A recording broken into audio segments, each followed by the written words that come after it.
Welcome to the Pictures of Lily podcast. I'm your host, Lily Moayeri. I have been a music journalist since 1992, and I interview a lot of music-related people. This podcast, which is named after the song by The Who, is about my experience behind the story. What my experience is doing the interviews, just to give you a snapshot of what it's like on the other side of the digital recorder. Pictures of Lily.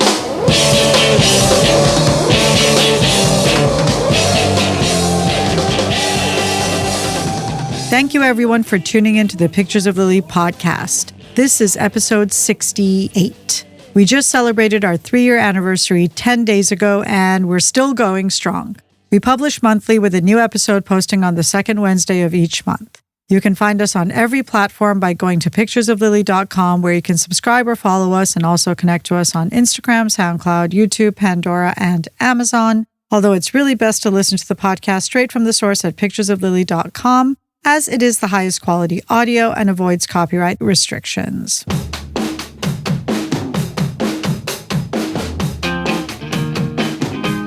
This episode is on my first 10 years of experiences with the band Blur.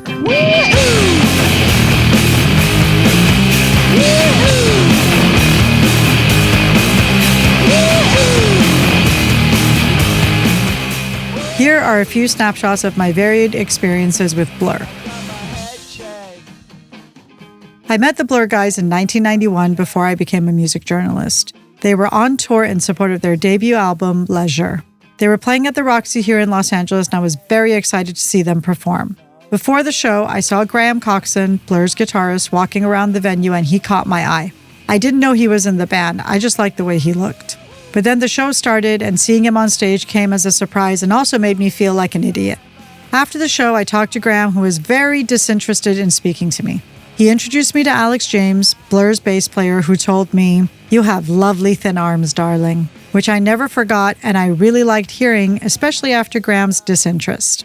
Later, I was sitting on the stage, and a couple of people came up to me who were on tour with the band Texas, who were staying in the same hotel as Blur, and they invited me to come out to a bar everyone was going to, including the Blur guys. I was still trying to talk to Graham, so I definitely wanted to go to this bar. At the bar, Graham introduced me to Damon, assuring me that our personalities were a much better match than mine and his were. As good-looking as I thought Damon was, I couldn't stand being around him. But Graham was still definitely not trying to talk to me. I was a fan of the music, even if Graham and quite honestly Damon were not fans of mine. I saw Blur perform every time they came through town. At the Palace, which is now called the Avalon, at the Palladium, at the Mayan. And there was always an after party, and Graham was never interested in talking to me.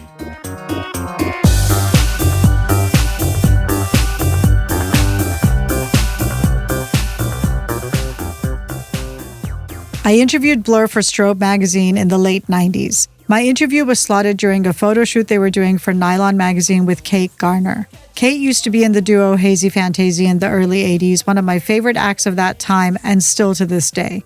By then, Kate was a very established and talented photographer. The Blur boys kept on singing Hazy Fantasy's big hit Shiny Shiny under their breaths through the whole photo shoot, which was super obnoxious. But they were in an amazing mood, all 4 of them, and that whole evening was really fun.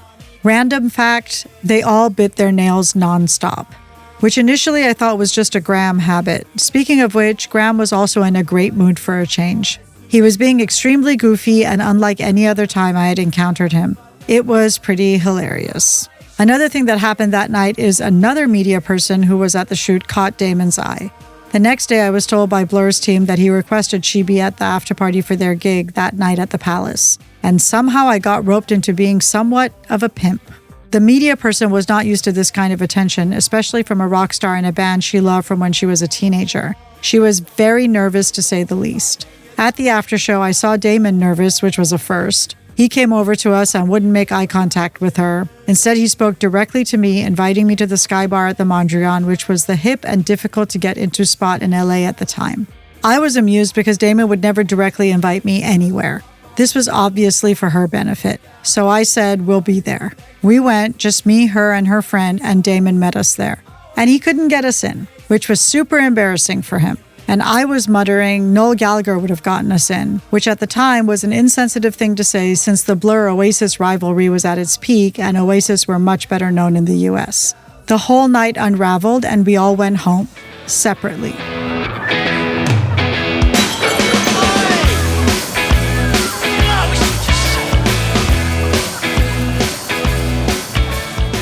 Probably the most unusual Blur experience was after a show at the Palladium. The gig was over and the guys wouldn't have made it to the official after party at the hotel rooftop for a while. So we went to an in-between party at the Chateau Marmont. Marilyn Manson was there and my friends were very keen to interact with him. I was not. So everyone abandoned me to chase Manson down. I was alone, so I went looking for them and stationed myself near them, but not with them. Then I saw Manson looking at me and saying something to the people around him. And I walked over and asked, "Are you talking about me?" And he said, "Yeah, I was saying you probably like Iron Maiden." That won me over and I said that I did, and I invited him to the Blur after party. Manson came to the party, and even as recently as last year, Damon was talking about that appearance as it eclipsed everyone else's presence at the party by a lot, including that of the Blur guys whose party it was.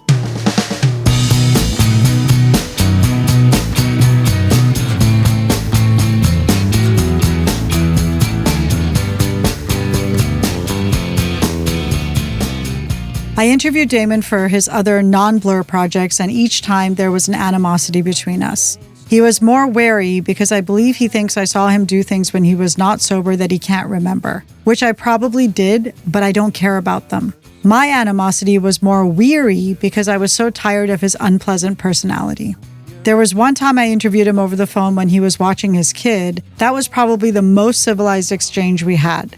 I actually brought it up to him, saying that this was the nicest I'd ever experienced him, and he said the kid had a positive effect on him. My dislike for Damon as a person has an inverse relationship with my regard for him as an artist. I think he is incredibly talented and a very open-minded and experimental creator. When the Gorillaz stuff came out with Dan the Automator in 2001, I already knew Dan for 5 years at that point. I knew he was a big Britpop fan and that working with Damon was a dream for him.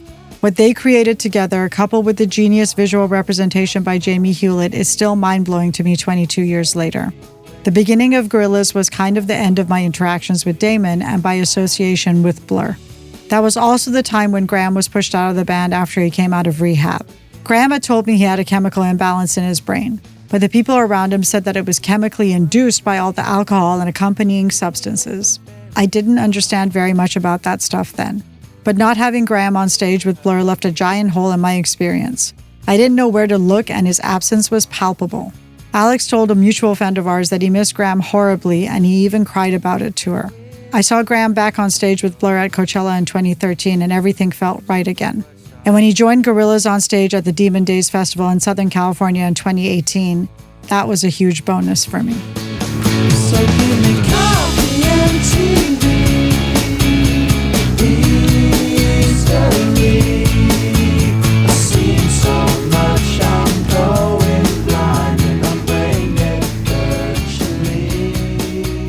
Last year, I attended a listening party for the upcoming Gorillaz album Cracker Island, followed by a Q&A with Damon, Jamie, and Greg Kurstin at Henson Studios for Variety. It was then that it dawned on me that Damon had become an international superstar. Gorillaz are particularly popular in the US to a degree that Blur never came close to, which I know pissed Damon off.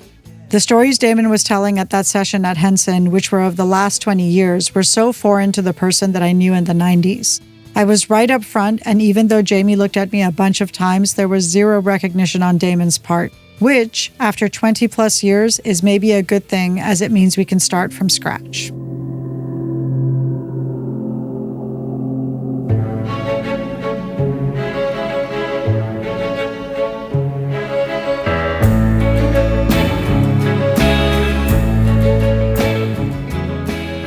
That's a snapshot of my 10 years of after parties with Blur. You can find my recap of the Q&A and a live review of the Gorillaz show at variety.com, and it is also linked at picturesoflily.com. Also at picturesoflily.com, you can find various other things I've written about Gorillaz and Blur. Graham's autobiography comes out this month as well, and I've had a galley of it for a few months but haven't started it yet as I am waiting to see if he will do an interview with me about the book.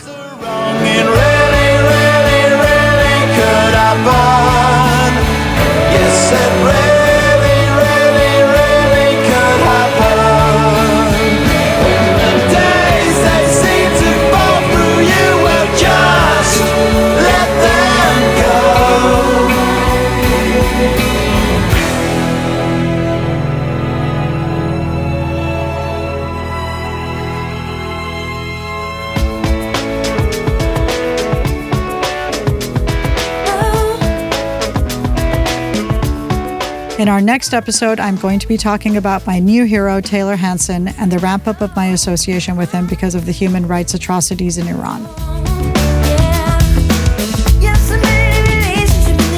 From myself and my co-producer, director, editor, Lauren Schroeder, thanks for listening. And if you have a chance to subscribe or follow the podcast on any of the podcast platforms, please do so and please rate and review. You can connect to us on picturesoflily.com, and from there you can choose your preferred podcast platform or Instagram or SoundCloud or YouTube or Pandora or Amazon. You can also find the playlist for the podcast episodes on Spotify and YouTube. There's also a Pictures of Lily newsletter, which goes out when each podcast episode posts, with a bonus newsletter in between that you can subscribe to on picturesoflily.com.